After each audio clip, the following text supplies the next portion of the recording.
Can customers even get a break these days? I mean, with the automotive industry at its worst, literally at its worst, with high interest rates and high inflation, high competition, supply is on the slightly lower, and obviously demand is really, really high, and it has been for some time now. Can the consumer actually get a break in all of this chaos and corruption? I mean, with dealers coming up with more clever ways to pitch cars, with dealers coming up with more incentives again, they're getting back to incentivizing vehicles. Can we even get a break here? Can the consumer get a deal? Can they even find a deal in today's market? And where are some of those deals available? Like, can you actually get a decent price car these days on the used car or the new car market? Specifically, the new car buyers are finding themselves in a bit of a pickle with some of the long lead wait times, and there's a lot of reasons for that, which we'll basically talk about. Our kind of just having a peruse here, pulling up some statistics. Our friends over at Cox Automotive there are quoting, and we've got some information here that shows, even contrary to what the original belief was, that we were going to start getting a break here, kind of the roll of the calendar year. There's a lot of predictions that car prices were going to start going down because inventory was going up, and that we would all get a great break and find a lot of great vehicles at prices that we felt good about. But the unfortunate reality, a lot of what drives that is the availability of cars on the market. And of course, one would normally think things, for example, like high interest rates, high cost of borrowing, inflation, the impacts that it's having on people's daily livelihoods, the availability to buy bread and food and put food on the table, or a roof over the head, or increasing costs of rising rates of rent, and people renewing mortgages and finding that the flip of a coin, all of a sudden their mortgage rates or their mortgage costs have gone up $1,000 or $500 a month, putting people sometimes in a bad pickle or a bad situation. You think that you're starting to get in a place where you're getting great deals on cars. There's lots of headwinds. Things like that are clearly headwinds. Those are big barriers for the consumer. And there's still some options out there. There's lots going on. The UAW strike is going to potentially have a slight impact on the consumer. I went down to the dealer the other day. I've got a Ram myself, and I needed a part for it. And I went up there and I actually went to the parts counter. And fortunately, it's not a fundamental part that I need. It's more of an auxiliary, like a light component. It's not a part that I needed to make sure the vehicle runs, so I can still use it. But I was told that part is on back order, and I may not be able to get it for some time. We're talking 8 to 12 weeks back order. And I think that's what people are starting to find. So parts are getting harder to come by. Back orders are increasing. Now with this UAW strike, there's a risk, of course, in parts being able to, whether they're even available or not. And if they're not available, then clearly there's a correlation between lacking availability for parts and lacking availability for vehicles. The flip side is, if you look at the big three, the UAW strike, of course, impacts the big three. Ford, GM, as well as Stellantis, which is Ram or Dodge, Jeep, all those vehicles. And some of those things are impacted directly because of the strike. Now, before we dive into the whole idea of what's going on in a new market, because there's a lot of different factors, the used car market is going through another weird phenomenon. One thing that Cox Automotive has pointed out is that we're seeing some really weird ups and downs in the used car market. A lot of it is very, very dependent on the type of vehicle and the make and the model. Obviously, vehicles that are easy to get new, often what you're finding is the used car market slumps because a lot of people are going out to buy the new ones. But as the new vehicles are hard to come by, as in long lead time or not available, then what happens is the used car markets tend to rise in the price and even maybe not so much in availability. But what we're seeing is there was actually in August a pretty significant decline over July. So there was a big spike in July. Vehicles that were purchased on the new car market in the Americas, essentially. Things came in, trade-ins, lease returns, all kinds of availability popped up, and people were buying a lot of used vehicles in July, and a lot of that spilled over from June. So as we hit sort of early summer, rolling through summer, the spillover into July showed a peak. And so in July we saw a really almost an abnormally high numbers of sales of used cars, because a lot of that likely was directly related to the fact that people couldn't get new vehicles. could not get that new Toyota right away, could not get that new Honda right away. And for a while there, it was hard to even get some of the big domestic products. But there are some wins in all of this. So the fortunate part, we're seeing sales down slightly in the used car market in August, down about, it looks like about 3%, from about 1.75 million down to about 1.6 million units sold there. So obviously there's things going on, and used cars became less popular, slightly less popular in August, and less of them trading hands, and more people probably looking at a combination, going new or skipping it altogether, because clearly in the market people are struggling right now, and so cost of living, inflation rates, and all those things. So just to give you a bit of an indication how things are getting out of control, and this is where consumers really can't get a break. Now, we know inflation is roughly 3 to 4% is kind of your target inflation year over year. What we're finding though, looking at Cox and conversations around where prices have been and where they are today, way back in about 2012, that's only about 12 years ago, the new car vehicle average transaction price was barely over $30,000. Then we see this sharp increase over time, year over year over year over year. We're seeing price increases, we're seeing the average price transaction cost going up, some of which is due directly to inflation, but you'll find that the average increase in price exceeds the inflationary rate year over year. So if you're saying the average goes up by 3%, the average consumer costs over 3% over year, the average car transaction price has gone up drastically more than that. So as we show up here in 2023, we've now settled at a price of average about $48,000 and change for the average used non-luxury brand transaction. It's actually down though. With the flip side is earlier in the year it was higher, and it actually has come down in the last little bit here. So things are looking up on that front. Everybody's looking to catch a break. I don't know if that's going to be long extended, but the fact remains we are starting to see a slight drop in prices on the new car transactions. Some of that obviously, as people get harder, more hard done by with getting money, keeping money in the pocket and paying for rent and food, car prices and cars themselves become slightly less of a priority, but the fact remains it is a priority, and that's why their prices are still continually climbing generally as a whole. If you extend that best fit line, people are paying a lot of money for cars. That's just the bottom line. I'm looking at cars that I saw. Like I use examples, for example, BMW M3.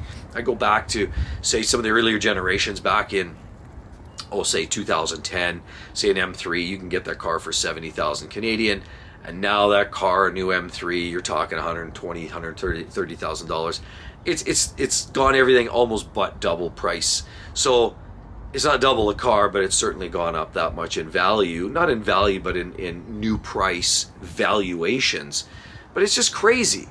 So ultimately, the consumers are getting hosed. And I keep saying this over and over again, but that's the bottom line. Consumers are paying more and more and more.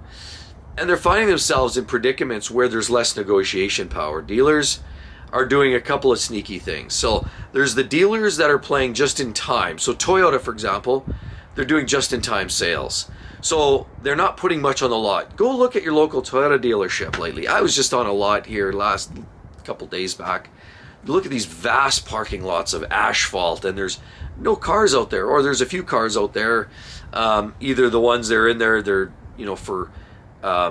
they might be used, but on the new car side, there's virtually nothing available. And the odd one that you do see is often just come off the boat for delivery and going to some new customer who might be slightly happy with that purchase. But what you're finding is Toyota doing that just-in-time delivery, it's putting consumers in an awkward spot. So you have to make a decision. If you want a car like a Honda, and especially a Toyota, you're going to be in a place where you can get a new one for sticker price, which by the way has gone year over year up.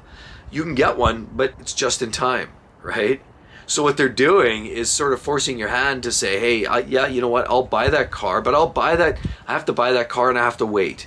And most people are having to wait anywhere from 4 months for a gas jobby Camry, all the way up to over 2 years for a Prius Prime or some other hybrid, maybe a Highlander. Hybrids are really sought after. RAV4 is really hard to get. Some of those hybrid vehicles by Toyota are really, really hard to come by, and you're probably going to be waiting for 1.5 to over 2 years to get your hands on a hybrid Toyota vehicle. That's just the nature of the beast. Tundra, yeah, absolutely, very popular vehicle. You could probably get a gas job in about 6 to 8 months. But again, if you want the gas and electric, so hybrid version, you're probably going to have to wait 1.5 years or more for that vehicle. Honda doing very similar things. Now, so here is what's going on with Toyota. So this just-in-time thing is forcing in Honda. They're doing things now. They're reducing the number of vehicles that are sitting on the lot. A, it reduces their overall cost and overhead. And B, what it does is it actually, it seems to be providing more support to the dealers. The reason I say that is because what ends up happening is they're going to sell that new car. You want a Toyota, the manufacturer's going to sell you that car for sticker price. Doesn't matter whether the dealer's backfilling in a hole that you created by buying that car if that car was on the lot, or they're selling it and you just in time and they build it and deliver it in 6 months. Essentially, you're paying the sticker new from the dealer. The dealer or the manufacturer is getting their price. They're getting the price they want for that car. The flip side is it feels like they're supporting the dealer network more by holding back on new cars, which people will want. Everybody, those that want a new car will usually wait for that new car. But those that are more inclined to buy the used because A, they don't want to wait, B, there's this perception that Toyota lasts forever, and C, they'll basically, what it does is it allows a dealer to up the pricing on their used car inventory. I've seen cars. I saw a used Highlander there with 50,000 kilometers on it, and it was 2 years old, and they were asking more money than the sticker price for the equivalent model that I saw. Actually, if you go build your own on the actual site, and I'm seeing this lots. I'm seeing this with the RAV4s, especially the hybrid vehicles. Do you build your own and then compare it to what the dealers are asking? I even had a salesperson in the used car department said, I'd love to sell you this and I want to sell you this, but I'm going to be honest. I'd rather have a repeat customer tell you the truth straight up. If you want to get the better bang for your buck, go inside the shop, buy a new one. You just got to wait, be patient with that.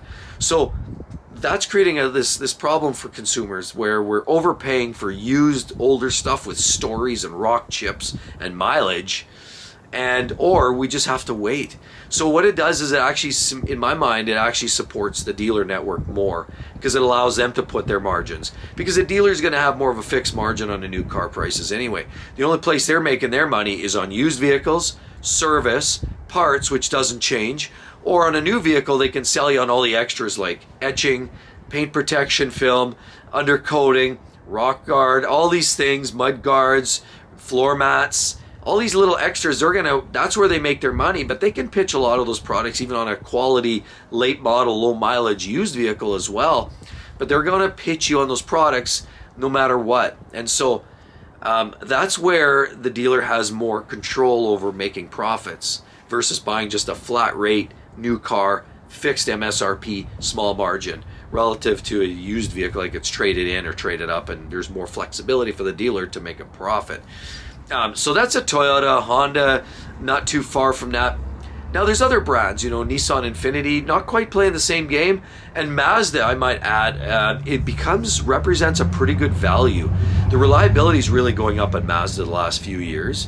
So from that perspective, if you think, well, I can't get reliability outside of Toyota, well, I mean, there's other options, and Mazda is starting to create some very fun and fresh vehicles that are quite reliable. So you could start looking down that path. So there's some great buys there. Now, what I'm going to say is the big threes. We're looking at brands, I'll give you an example: Stellantis, Dodge, Ram, Jeep.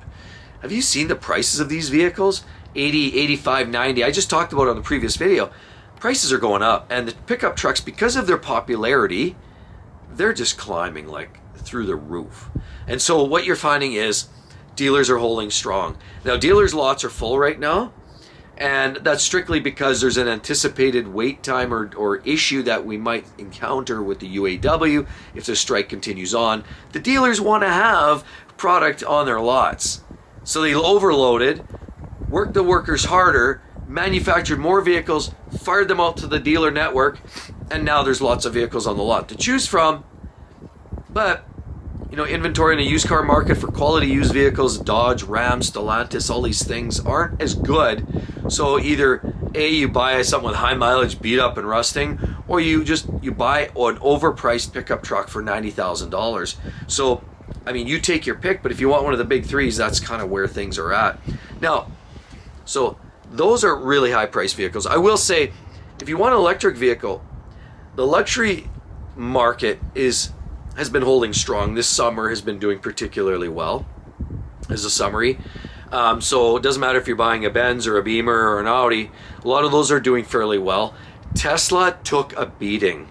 Now Tesla, some would argue it's luxury, some not. I'd say in the price points it's considered a luxury vehicle. It's certainly not luxury, but that's not the dispute here. Tesla has gone down drastically in the last little bit here. So not specifically pitching Tesla, but you realize year over year, 19.5% they have dropped in terms of their value, their average pricing. So Tesla is really trying to incentivize the product lineup, the Ys, the 3s, the S's, the X's, like all those vehicles. And now they're coming out with a newer version of the Tesla Model 3, which is revised, has slightly longer range, some nice enhancements. And so between new, fresher versions and incentives on the new products, it seems to be like they're really pushing hard to try to bring in some new customer base, and they've really incentivized, and the prices really dictate. Look on their site, they've dropped here recently again. Now Volkswagen, on the other hand, let's talk about European, the mainstream, for the people. What we've seen there is month over month, they haven't changed a lot. So incremental changes from month to month. However, year over year, they've gone up a significant amount. Clearly catering to more, really horning in on some of the Audi space, and really catering almost to pick up some of that luxury car segment. It's the Euro thing, right? And so we're talking about a 13.9% increase year over year for Volkswagen products on average. BMW as a luxury brand, very popular one. A lot of people love them. Great for the driving dynamics. They've gone up about 6% both month over month as well as year over year. They're a constant slow grower in terms of value. It's almost like going to buy a McDonald's cheeseburger. Buy one today, go in a month, you'll see it's up another 20 cents.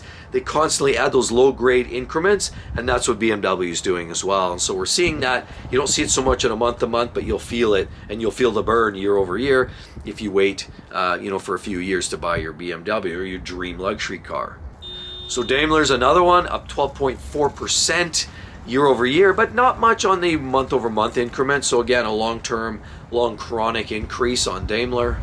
Now GM, surprisingly, quite a pricey unit, again part of the big three, is not changing their pricing a whole lot, and you can actually find some relatively decent bargains in that space. Month over month, year over year, not a huge increase for a lot of the GM products, cars, trucks, SUVs. So there's some value there. Stellantis, on the other hand, some big increases there too. They've seen some big jumps in recent times. Year over year values have gone up quite a bit. A lot of that's the Jeeps. The new products from Jeep, new products, the Rams, they have the TRX and some of these specialty Rams that they're charging through the nose on. And so some of those are driving prices up. And so what we're seeing is, again, Stellantis and even Ford is up a little bit. Ford, though, is a lot more low grade. Ford's not seeing huge increases, according to Cox. They're actually, Ford is one of these brands because they've had some popular, what they say, America's best-selling pickup truck is the F-150. That F-150 Lightning has probably grossly offset that, and it's not selling. The F-150 is not selling, or the Lightning's not selling very well. Neither is the Mustang Mach-E selling very well. So those are sort of offsetting. As a matter of fact, I have to add that Ford too, did you hear that they're actually putting the blanket on that battery facility? And I mentioned this a few videos back, that Ford was expanding and going to create in Eastern Canada a battery production facility over in the East. And a lot of that was to self-support, self-sustain. But that takes people, it takes horsepower, it takes resources. And so they've actually put the wraps on that. Now, technically, allegedly, they've actually sealed a deal and said, you know what, no, we're not going to proceed with that at this time. It may have something to do with the UAW strike. It may not. Suffice it to say, they're putting that on hold. So, it feels like Ford is sort of taking a more conservative approach to the electrification world. They're saying, you know what, maybe we are a little quick to the little knee jerk here, and they're not really inclined to go all in anymore. They're kind of, they were once bitten, twice shy. So they're obviously in a place where they're kind of saying, hey, you know what, let's take our time, let's pace this out and see where the market evolves. And I think maybe that cautious approach is probably the more conservative way. I mean, we've seen other brands like Toyota say, no, we're not doing that at all. We'll go hybrid, but we're not going pure EV.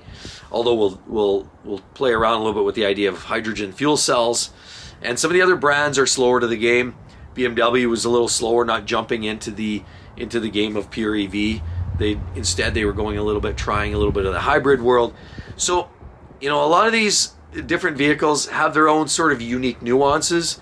But the bottom line is, yes, there's still some great deals. The worst deals come in right now, the big trucks. They're popular, they're expensive, and it's not uncommon for people to be stuck under $1,000 or $1,500 a month loan payment for 6 or 7 years paying for that pickup truck, just to pop out at the other end once we settle out and the smoke settles and we find this whole inflationary thing sort of uncorked, and we find ourselves in a place where interest rates drop back down, the value of vehicles stabilize, and 5 years later they've got themselves a vehicle they're still making $1,200 a month payments on, but the vehicle's only worth $18,000 and they've lost $60,000 or $65,000-$70,000 on this vehicle in 5 or 6 or 7 years.